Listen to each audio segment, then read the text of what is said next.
Welcome, my darling pretties, to our Beyond the Dawn of Business podcast for pretty empowered female entrepreneurs.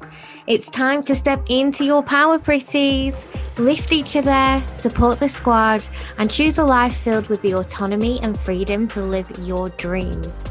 I'm your host, Dawn Beth, owner and founder of Beyond the Dawn digital business brand and agency. My coffee is hot and my eyelashes are on, so we are ready to go. Hi, and welcome to today's episode. Today, I want to talk to you about our belief system.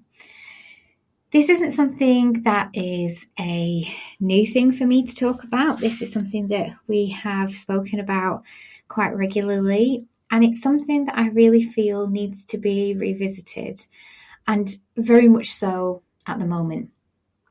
So, first of all, if you're new to working with me or speaking with me, you might think to yourself, why is Dawn talking about a belief system? Like, what is the actual point of that conversation? Are we talking about spirituality? Are we talking about faith? What is it that we're actually discussing here? And all of those are really, really fantastic questions and things that should be explored. Because when we talk about belief, quite often that triggers an immediate personal feeling towards perhaps a religion. Okay, talking about belief is something that people do when we're talking about religion, when we're talking about the rules that we use to live our life. And these things naturally come up for us in those sorts of discussion. Now, everybody knows about cults. Everybody knows about religions. Everybody knows about people or themselves who have a devout situation where they pour their entire essence and energy into a belief system. That's not something that is a secret. We've all heard of these things. If we haven't heard of them, we know somebody who practices within them. If we don't know somebody who practices within them, then we definitely have experienced something of it ourselves, or we've seen it on movies, in books, that kind of thing. It's not a secret. When you come to me and you tell me your dreams and you tell me what you want to do with your life and the purpose behind you as a person being here on this planet during this time, so often the power of that is given to other external factors. So we give the power to our financial situation. We give the power to consumers who might want to work with us, people who might want to book on or buy. We give the power to the people around us who we are spending our lives with, our families, our friends, our partners, our children. We also give the power to people who teach us, like coaches and mentors and other things.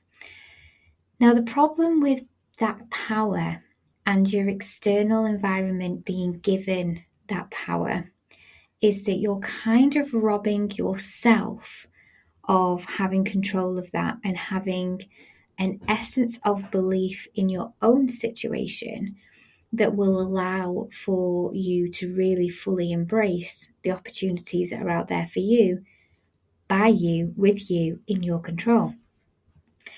I really do believe that your environment matters. It makes a difference.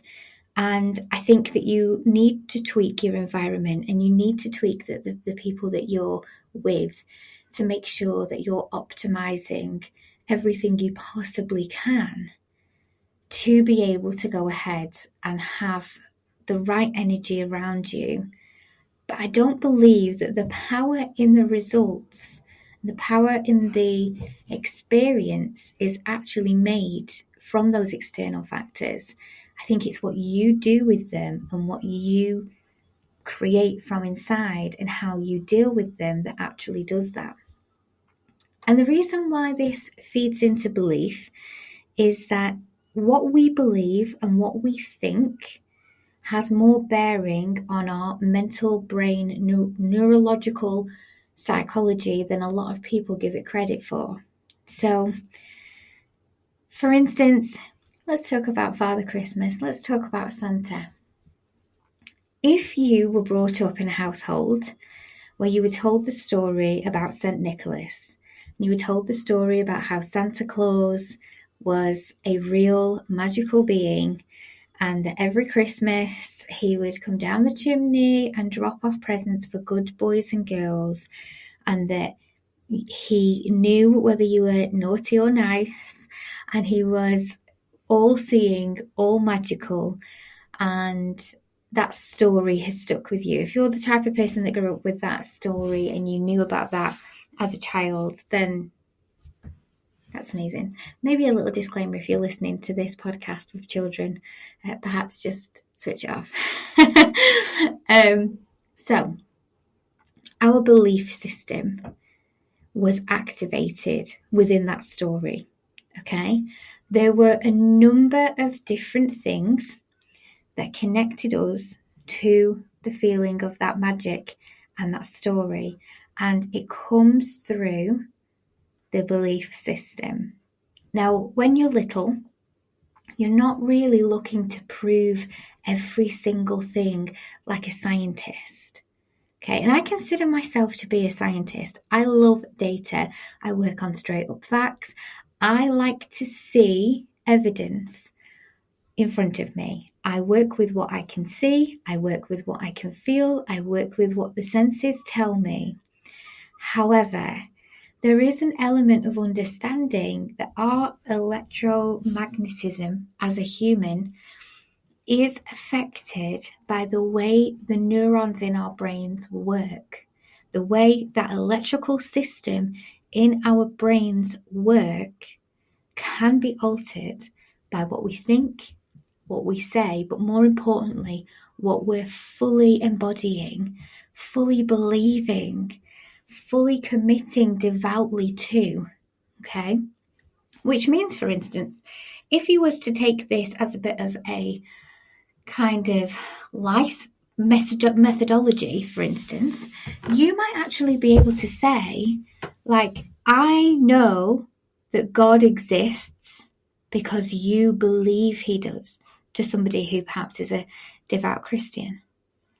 Without saying your God doesn't exist or I don't believe in your God or whatever, you would have the opportunity to open up that non-judgment, complete acceptance of somebody else's belief system in a way that we're all living this life through our own perception. The brain is our computer, and how we compute what's happening around us and what, is real or not real is actually it. That's it. Your brain decides what's happening, okay? What you feed your brain is important.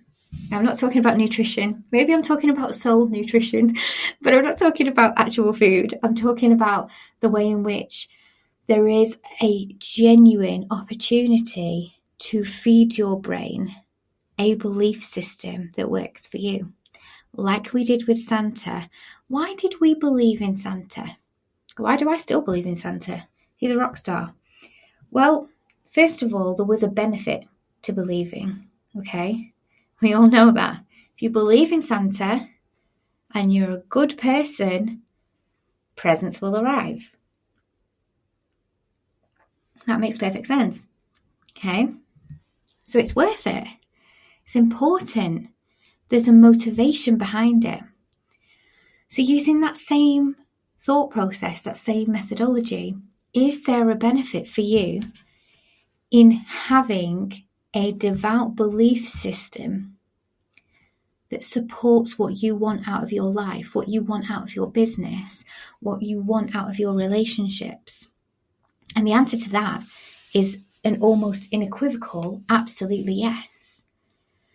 So what if in some of the time that we spend on our productivity, some of the time we spend on our visibility, not suggesting that you stop being visible, that's against my whole ethos, but What if you actually gave yourself a pocket of time where you worked on your belief system, where you broke down the areas of self-doubt and rebuilt them like Lego into that essence of belief in your own ability, in belief in you being able to stumble against the right opportunity, the belief that even if you do take a misstep in any element of your existence, whether it be your relationships, your finances, your location, a tragic situation that's happened to you, or a relationship that's broken down, or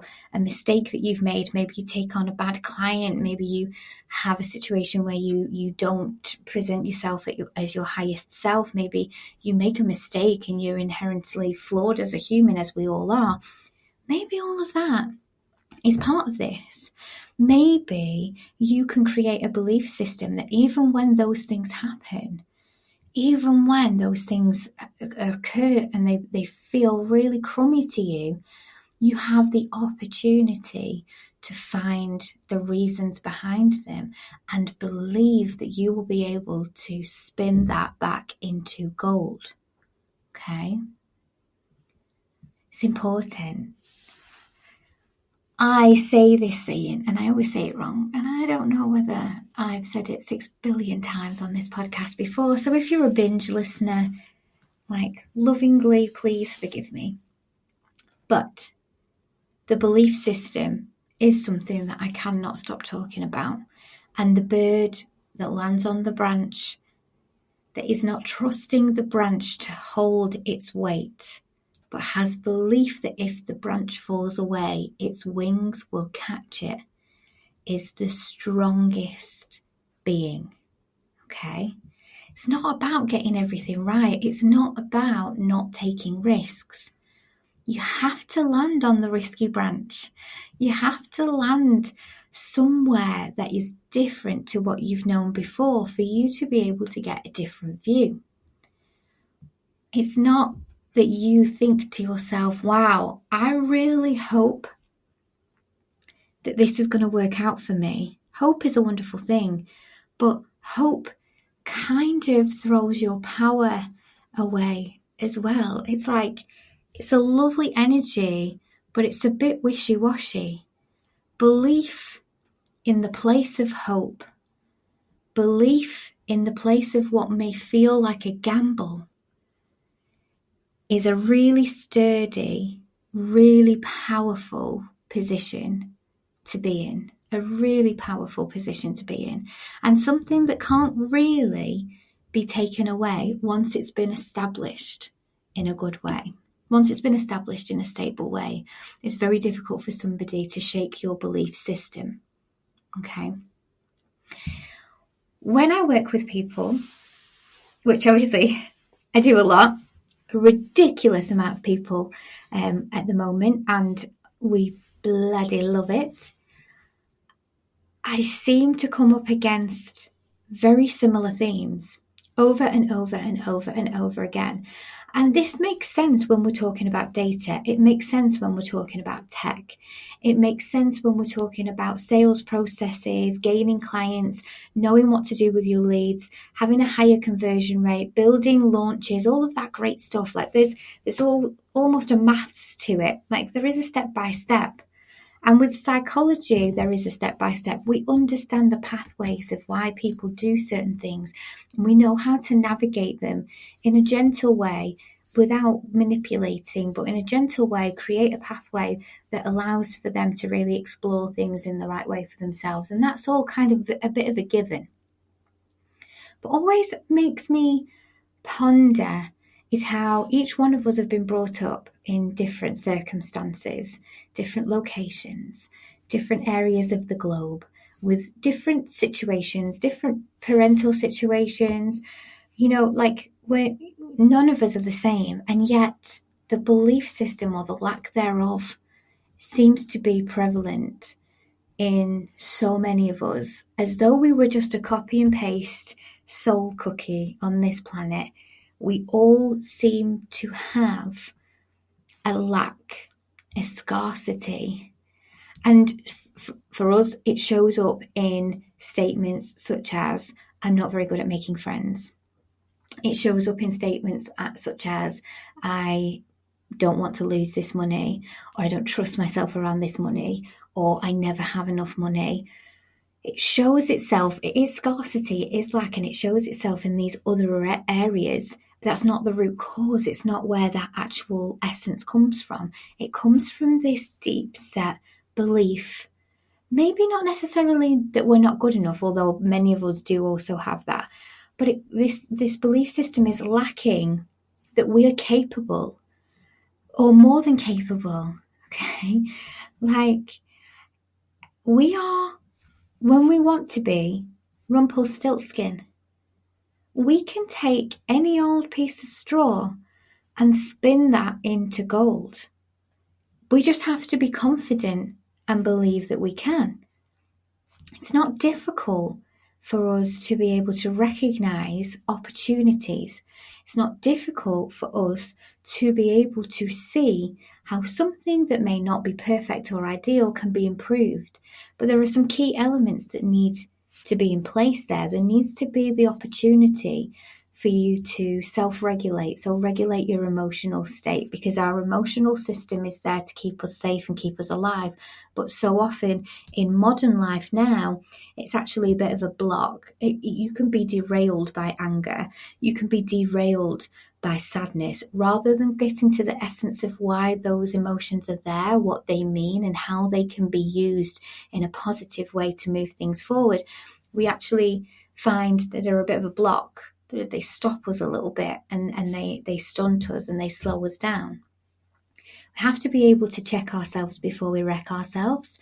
Have to have that level of critical thinking, but self-critical thinking, and not to criticize, which I know the language makes it confusing. We're not looking to criticize in the way that you would pick something apart. You're looking at it almost from an impartial view, if you've got the capacity to be able to do that, because there's always going to be our own bias as well.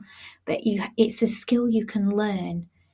And if that belief system is unwavering, and you're not trying to protect yourself from feeling that scarcity and lack of self-worth, the limitations that you believe previously that you've had, if you're not scared and trying to protect that, and you're not trying to protect the ego, you can actually explore this in a really beautiful way, in a really, really wonderful way. But it all comes back to that stability, the framework of belief. For instance, if a troll person on the internet tells me I'm a crummy person, that I know nothing about my craft, that I'm a charlatan, all of those types of things, like, how would that affect me? Well, first and foremost, our disclaimer, for me personally, I'm still working on this. I 100% am still working on my own belief system. I had to crash it down to the absolute depths, and I crashed it down over the last 20 years. And I'll tell you where the belief system became shaky, because as a small child, living with my family, who are actually very, very loving family, we have our issues, as do all families. There's trauma there for all of us, but I'm very, very lucky. I was born into, depending on your belief system, some people believe I made a soul contract and I chose my family, and if I did, then good on me, I chose well. But I had a loving family, and I particularly had a father who adored me, and he was a safe emotional energy for me up until the day he passed away. Even though he could have an absolutely roaring temper, and he could, completely take the air out of the room with one sheer disappointed look on his face. His powerful energy came from the fact that he was actually, when it came down to it, a complete and safe energy. And he was all encompassing, and he adored me. He was my biggest fan. And as a small child, having that energy around me, I was infallible. Like I knew what I wanted. I wanted to be on stage. I wanted to put myself in front of other people. I wanted to be visible. I wanted to be, for lack of understanding, the only term I knew at the time was famous. And that's what I wanted. I wanted to be on stage. I wanted to be a singer, a dancer, an actress. I was so sure. My confidence was knocked through primary school because I was bullied horrendously, and that's where the belief system got a real shake.